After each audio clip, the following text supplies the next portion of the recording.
Buenas tardes, profe. Bienvenida a este desarrollo de la actividad 6, la tercera fase del informe final. Este trabajo está realizado por Claudia Viviana Cantor y mi persona, Ivonne Andrea Devia Rodríguez.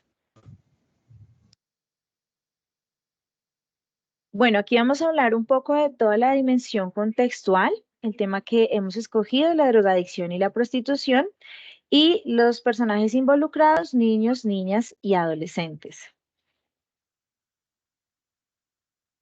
Vamos a hablar un poco de la situación problema. Entonces, aquí vamos a hablar de la drogadicción y la prostitución en niños, niñas y adolescentes, que son dos problemáticas muy graves que afectan a Colombia.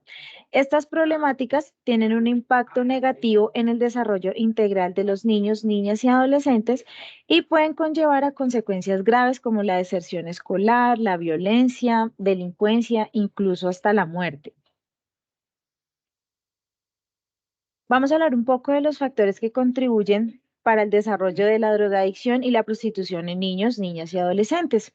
Entonces vamos a hablar un poco de la pobreza y desigualdad, ya que estos vienen a falta de oportunidades económicas y sociales. La violencia, que vamos a encontrar diferentes ámbitos, violencia intrafamiliar, el abuso sexual y también el conflicto armado. También la falta de educación y sensibilización y pues sobre todo por hablar o la falta de hablar de la educación y sobre los riesgos del consumo de drogas y la prostitución. ¿Qué consecuencias pueden traer la drogadicción y la prostitución en niños, niñas y adolescentes? Entonces, primero que todo, problemas de salud. Vamos a ver que el consumo de drogas puede causar diferentes problemas, tales como enfermedades respiratorias, cardiovasculares, trastornos mentales, adicción. Y sobre todo la prostitución, pues también puede exponer a nuestros niños, niñas y adolescentes a enfermedades de transmisión sexual, embarazos no deseados, violencia física y sexual. Hablamos también de una deserción escolar. El consumo de drogas y la prostitución pueden dificultar la concentración y el rendimiento académico de nuestros niños, niñas y adolescentes, obviamente lo que puede conducir a esta deserción escolar. La vulnerabilidad a la violencia. Prácticamente los niños, niños y adolescentes que consumen drogas o que se prostituyen son más vulnerables a este tipo de violencias, ya bien sea por parte de sus familiares, si tienen pareja, clientes, por decirlo así, entre comillas, y los proxenetas. La inclusión social. También el consumo de drogas y la prostitución pueden generar estigmas o discriminación de la sociedad, lo que dificulta la inclusión de estos niños, niños y adolescentes en algún ámbito social. ¿Qué políticas públicas hay para prevenir esta condición, esta drogadicción y la prostitución en niños, niñas y adolescentes? Entonces, básicamente, el gobierno colombiano ha implementado una serie de políticas públicas que previenen este tipo de condiciones, la drogadicción y la prostitución entre niños y niñas y adolescentes.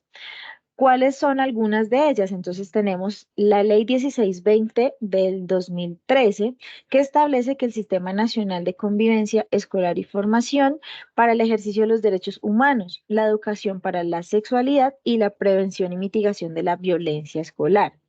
Tenemos el decreto 1064 del 2020 que crea el Programa Nacional de Prevención de Violencia Sexual contra niñas, niños y adolescentes.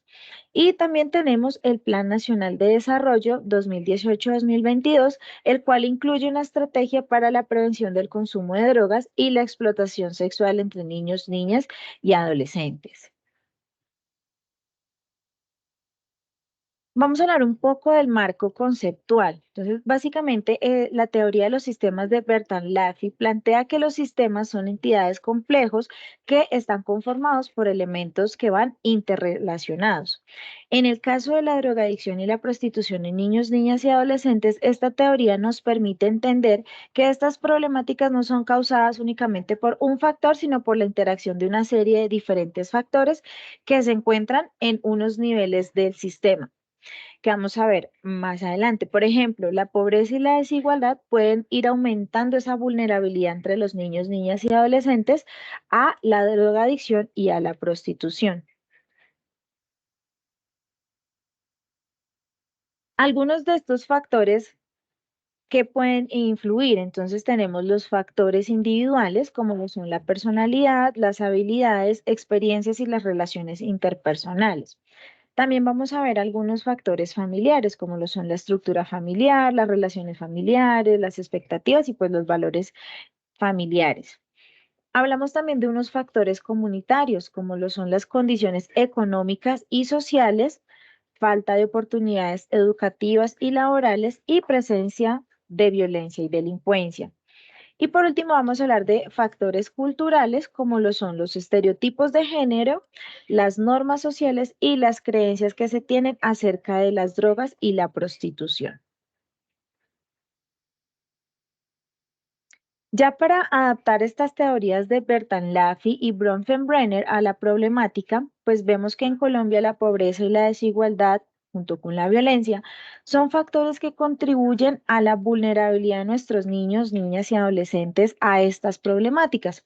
Además que la cultura colombiana también puede jugar un papel muy importante, ya que existen diferentes estereotipos de género que básicamente refuerzan la idea de que las mujeres son más vulnerables a la prostitución y que los hombres son más propensos al consumo de drogas. Entonces, pues aquí vamos a mencionar algunas estrategias, sobre todo para, digamos que mitigar un poco. Tenemos estrategias a nivel individual, a educación del consumo de drogas y prostitución, desarrollo de habilidades, apoyo emocional, estrategias a nivel familiar, fortalecimiento de las relaciones, educación sobre los derechos, estrategias a un nivel comunitario, creación de oportunidades, prevención, promoción y prevención de la violencia y la delincuencia, sensibilización de la comunidad, estrategias a nivel cultural, cambio de estereotipos de género, promoción de valores de respeto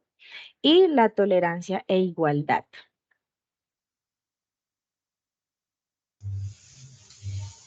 Bueno, y de ahora de aquí en adelante, entonces vamos a ver todas las técnicas de intervención sistemática.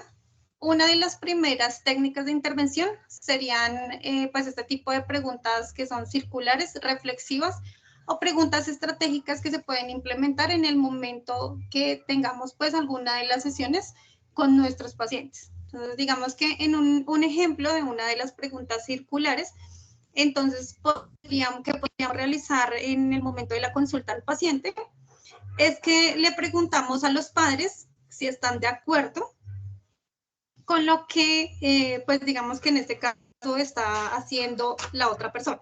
Entonces también, lógicamente, otra de las preguntas es, ¿cómo cree que la familia puede ayudar a superar una de estas situaciones? Una de las preguntas, o ejemplo de las preguntas reflexivas que tenemos acá en este caso, sería, ¿qué te ha llevado a tomar este camino?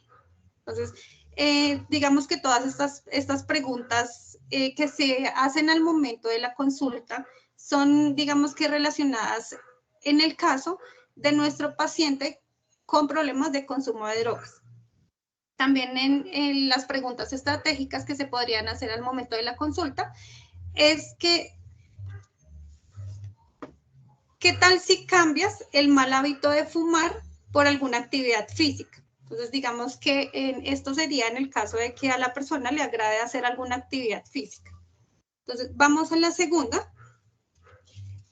La segunda técnica de intervención, que sería el modelo ecológico. Entonces, ya en este caso, digamos que uno de los del modelo ecológico de Bronfenbrenner sería el ecomapa. Entonces, en el ecomapa tenemos un microsistema, mesosistema, el exosistema y el macrosistema. Lógicamente, esto va enfocado al paciente con problemas de consumo de drogas. Entonces, en este caso podemos ver, entonces aquí podemos ver el ecomapa ya como tal enfocado a la persona que tiene el problema con el consumo de drogas. Lógicamente, pues aquí vemos, digamos, que la influencia de la familia, el profesorado, digamos que si en este caso estaría involucrado, digamos, las relaciones amorosas si las llegase a tener. Obviamente también tenemos el caso de los jíbaros, que serían los expendedores de drogas, los vecinos y los amigos que estarían involucrados, pues lógicamente también en este problema. si la persona tiene pues alguna creencia, lógicamente pues también en los servicios de salud y el gobierno y la cultura, lógicamente todo esto implica, pues digamos como tal, en el problema que está involucrado pues nuestro paciente. La siguiente sería...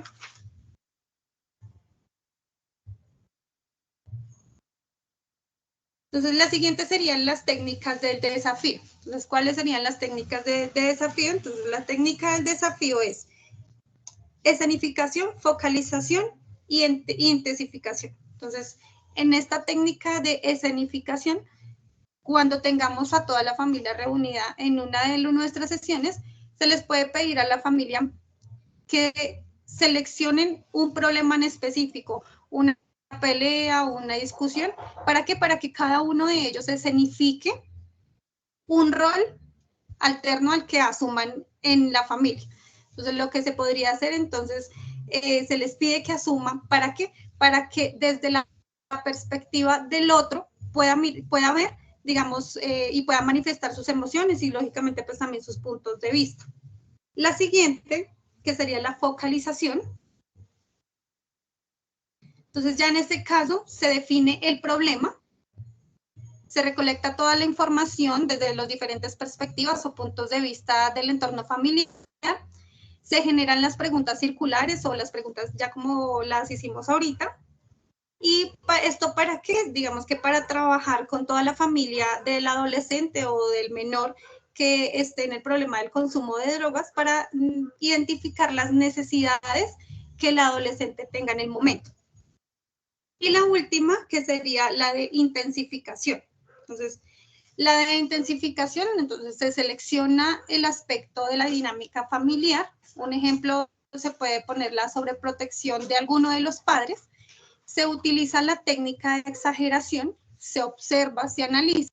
¿Esto para qué? Para identificar los patrones y las posibles soluciones que se puedan, lógicamente, pues llegar a una dinámica familiar, digamos, mucho más acorde y más sensibilización, pues para la resolución del conflicto. Y ya, pues entonces esto sería todo. Muchas gracias, profesora, por la atención prestada y pues entonces quedaríamos atentos. Muchas gracias. Muchas gracias.